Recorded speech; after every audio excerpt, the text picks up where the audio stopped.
O şamaka. Oğlana yazan edenler. Ben hep dağdan geldim. Aydım açacak kolanlar. Bana hemra hacı Allah dövmedin ki al aydım yaptır. Şo işte ot yarın oturuyor mu? Böyle baksın. İngilizce ben diyecek kolanlardım. Ben olur ya aydıp bilem yok doğrusun doğru aytmaz la. Yani bana oğlanlar hep net dağda. Askıvada var dedi indi teknoloji ötüptür. Yani gurlak kaysanım dedi indi kompüterde yani aydım yazı yani. Sen sivitri basar ya dediler de. Yo ben aydım yazıyan yani. Özüm hiç aydı bilen akmı. Ay gelmeyin. Ay gel. Ben de bahaneden gel. Ben golya sesim oralanı. Sesim anlayacak mı? Niye geçti değil mi? Ama şuna yapmadım o. Ştayı ne yazsam? Sesim ştayı var mı? Yok. Hadi şunu al. Geç şunu al. Böyle. Kulağına takmadım bunu. Ne şu takmayalım. Otur.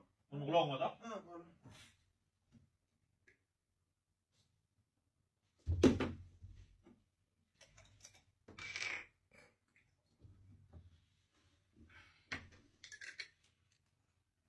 Pulun verin.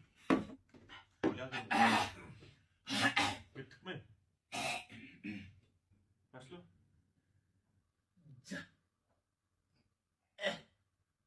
Ne?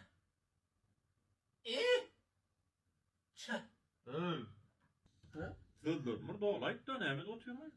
O aslında o söz doğru aytmak gerek geldiler. Vapşı yiysen aytmak gerek geldiler hep de adam ama. Yani bana hadiren mutlu harpayı götürün. Bolya sözüm burada olaydı. Dağdan da buradaydım. Sözüm burada olaydı. Böyle. Bitti. Gençke.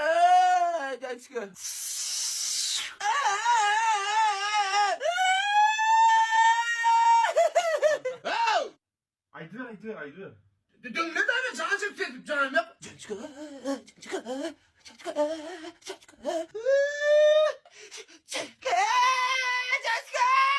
Bollu ne sırada burada yedin? Ne bollu? Bolya. Erti gelecek onu. Bolya. Ertiye tayin etkin. Bolya değil bolya.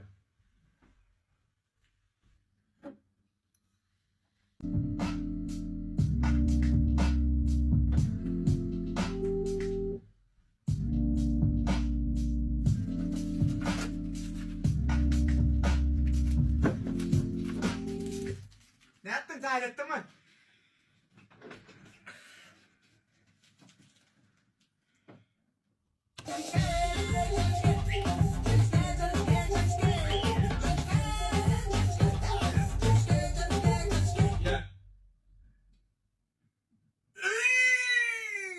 Canım dostum.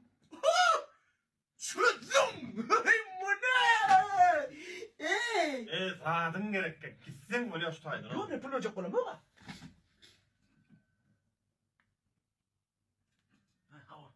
Menşi. Tamam. Men suratım. Tamam. Erti geleceğim suratımdan klivim yasadof.